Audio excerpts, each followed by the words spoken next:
Bonjour et bienvenue. Alors aujourd'hui, on va s'attaquer à une question qui reste incroyablement pertinente. Comment est-ce qu'on identifie les mécanismes du fascisme? Bonjour. On a sous les yeux un texte qui décortique la pensée de l'intellectuel Umberto Eco et surtout son concept d'ur-fascisme. Le but, en fait, c'est pas de faire un cours d'histoire, mais plutôt de se donner, disons, une sorte de boîte à outils intellectuelle. Oui, une grille de lecture. Voilà, une grille de lecture pour mieux piger certaines dynamiques politiques ou sociales qu'on peut observer. C'est exactement ça. Et le terme d'éco-ur-fascisme est déjà très très parlant. Ur, ça veut dire la racine, l'origine. Le fascisme originel, en quelque sorte. C'est ça, un fascisme primitif et éternel. Son idée fondamentale, c'est que le fascisme, ce n'est pas un bloc monolithique bien défini comme le nazisme avec Mein Kampf, par exemple. D'accord. Non, c'est plutôt un collage, une nébuleuse d'idées qui peuvent même être contradictoires entre elles. Ce qu'Oeco nous propose, c'est une liste de 14 caractéristiques. 14. Oui, et elles peuvent apparaître, se combiner, muter selon les époques. Donc c'est pas une checklist rigide, c'est plus un faisceau d'indices. D'accord. Alors si on suit cette logique, cette grille de lecture, par où on commence? Le texte suggère que la toute première brique, le fondement même, c'est une attaque en règle contre la raison. Oui, c'est le point de départ absolu. La toute première caractéristique, c'est ce qu'il appelle le culte de la tradition. La tradition. L'idée que la vérité, elle a déjà été révélée, dans un passé lointain, mythique, et qu'il suffit de la réinterpréter. Du coup, toute nouvelle connaissance devient suspecte. Voire inutile. Exactement. Et ça s'enchaîne logiquement avec un rejet violent du modernisme. Pour l'urfascisme, les Lumières, le rationalisme, l'idée de progrès, tout ça, c'est le début de la décadence. C'est une trahison de la vérité originelle, en fait. Voilà. Et donc, si on se méfie de la connaissance et du progrès, On se méfie de l'intelligence, de la réflexion. Le texte parle du culte de l'action pour l'action. c'est ça. L'idée que penser, c'est déjà une forme d'hésitation. Une faiblesse. Presque une castration, oui. La culture, les intellectuels, tout ça, c'est vu comme des obstacles à la volonté pure, à l'action. Et ça boucle la boucle avec le dernier point de ce premier thème, si je comprends bien. Le refus de l'esprit critique. C'est le pilier qui verrouille tout le reste. Le désaccord, ce n'est plus un moteur de débat démocratique, c'est une trahison. Si on n'est pas d'accord, on est un ennemi. C'est ça. Et ce qui est fascinant, c'est que ces 4 éléments, ensemble, ils ne créent pas un argumentaire, ils créent une prison idéologique. Une cuison. Oui, chaque point renforce les autres pour rendre toute conversation, tout débat avec l'extérieur tout simplement impossible. C'est une muraille. L'image est forte. D'accord. Donc on a érigé cette muraille, cette prison idéologique. La pensée complexe est mise de côté. Comment on fait pour souder le groupe à l'intérieur? Il faut bien un ciment social. Justement, c'est là qu'intervient le deuxième grand mécanisme, la construction de l'identité par l'opposition. Le fameux nous contre eux. Exactement. Le ciment le plus efficace, c'est la peur et la haine d'un autre. C'est pour ça que Eco dit que le racisme est intrinsèque à l'urfascisme. C'est le moyen le plus simple, le plus viscéral, de créer ce nous contre eux. En exploitant la peur de la différence. Voilà. Et cet eux, cet ennemi, il n'est pas forcément lointain si je suis le texte. On insiste beaucoup sur l'appel au nationalisme et l'obsession du complot. Tout à fait. L'idée, c'est de maintenir les gens dans un état de siège permanent. Ils doivent se sentir menacés, assiégés, Par des complots d'ennemis, partout. partout. À la fois extérieurs, d'autres pays, des forces mondialisées, ce genre de choses, et intérieurs, des minorités, des opposants politiques, les fameuses élites cosmopolites. Cette paranoïa justifie tout, en fait. La surveillance, la méfiance. Oui.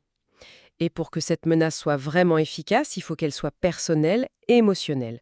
Le texte mentionne un levier très puissant, le sentiment d'humiliation. Ah oui, On persuade le peuple qu'il a été spolié, humilié par la richesse et l'arrogance de ses fameux ennemis. C'est un moteur psychologique redoutable. c'est créer un désir de revanche. Bien sûr. On ne mobilise pas avec des concepts abstraits, mais avec des émotions fortes. Et tout ça débouche sur une vision du monde où la vie est une guerre permanente. La paix, c'est pour les faibles. La paix est vue comme une décadence, une compromission. Le conflit, ce n'est pas un état de crise à résoudre, non, c'est l'état normal de l'existence. Et la seule paix possible, c'est la victoire finale. Une victoire totale qui est sans cesse repoussée parce qu'on peut toujours désigner un nouvel ennemi. La guerre devient une fin en soi parce qu'elle maintient le groupe sous tension et elle justifie le pouvoir. D'accord.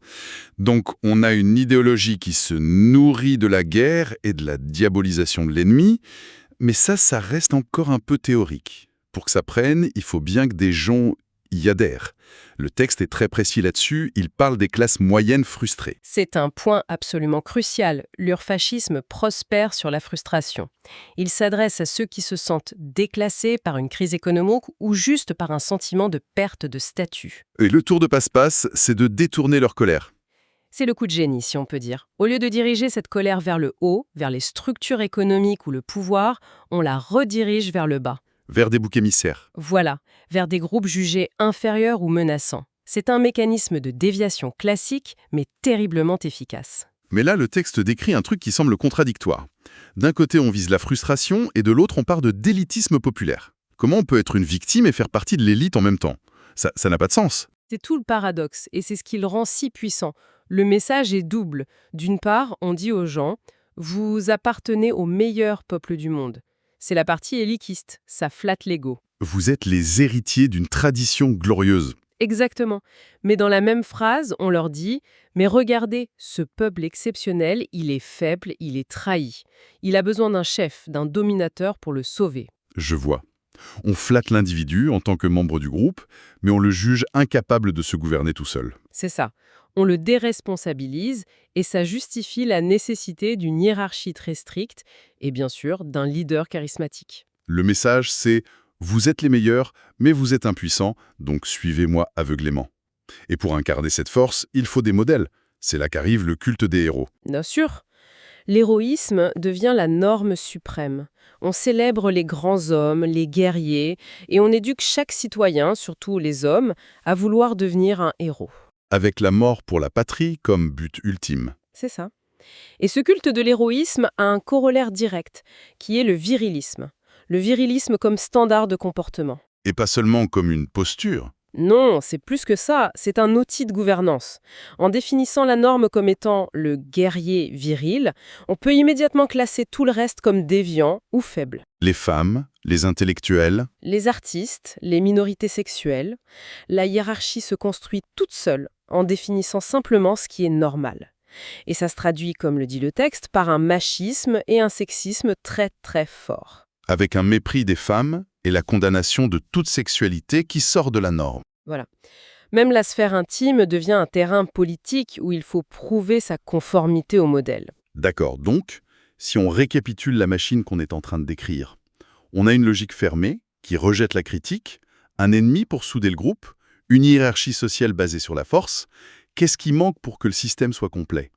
Qu'est-ce que ça veut dire pour les institutions, pour les droits individuels? Il manque le verrouillage final, le verrouillage politique et intellectuel. Et c'est là qu'arrivent les deux dernières caractéristiques d'Ouko. La première, c'est ce qu'il appelle le populisme qualitatif. Qualitatif? Qu'est-ce que ça veut dire? C'est un peu technique comme terme. C'est un peu complexe, mais l'idée c'est une inversion totale de la démocratie. En démocratie, la volonté du peuple, c'est la somme des volontés individuelles. C'est une question de quantité, de majorité, non? Oui, logique. Dans le populisme qualitatif, les individus n'ont plus de droits en tant que tels. Seul le peuple, avec un grand P, une entité mythique, monolithique, a des droits. Et le leader, bien sûr, est le seul à pouvoir interpréter la vraie volonté de ce peuple. Exactement, au-delà des votes, au-delà des opinions diverses. Et la conséquence, c'est que les parlements, qui représentent justement cette diversité, deviennent des obstacles. Des obstacles inutiles qu'il faut contourner ou supprimer. Voilà, le leader parle au nom du peuple contre les représentants élus du peuple. Et pour que cette prise de contrôle soit totale, il faut maîtriser l'outil de la pensée, le langage. C'est le dernier point. La fameuse novlangue. La novlangue orwellienne. C'est la touche finale, oui. C'est un appauvrissement délibéré du vocabulaire, de la syntaxe. Le but, c'est de limiter les outils pour un raisonnement complexe. Si on n'a plus les mots pour nommer la nuance, l'ambiguïté, on ne peut plus penser contre le pouvoir. On ne peut même plus la formuler, cette pensée critique. Le texte cite l'exemple des talk-shows télévisés comme une forme moderne potentielle de ce phénomène. Là, on peut se poser la question quand même. Est-ce qu'on ne risque pas de tout mélanger? Un débat télé un peu simpliste, est-ce que c'est vraiment un embryon de fascisme ou juste de la mauvaise télé? C'est une excellente question. La nuance est capitale. Eco ne dit pas que tout débat simpliste est du fascisme, il dit que c'est un terrain fertile. D'accord. La novlangue, c'est pas juste mal parler. C'est un système où les mots sont vidés de leur sens, où le débat est remplacé par l'invective, Un talk show qui privilégie le clash à l'argumentation, eh bien, il participe, consciemment ou non, à cet appauvrissement du débat public. C'est le terreau. C'est le terreau. C'est l'étape qui rend le système viable à long terme. Après avoir discrédité la raison et diabolisé l'ennemi, on retire aux gens les outils intellectuels pour même comprendre ce qui leur arrive. Faisons la synthèse de tout ça. On a ces 14 caractéristiques. Mises ensemble, ça dessine un portrait assez sombre, mais le point crucial, et notre source le reprend bien, c'est qu'on ne les trouvera jamais toutes en même temps. Non, jamais. Elles sont même souvent contradictoires. Et c'est sans doute le message le plus important de l'analyse d'écho. Il ne faut pas attendre que les 14 cases soient cochées pour s'inquiéter. Surtout pas. Écho nous prévient. Il suffit d'une seule de ces caractéristiques pour que les fascismes puissent commencer à se cristalliser autour. C'est comme une culture de moisissure. Il suffit d'une spore et des bonnes conditions. D'où sa conclusion que notre source cite.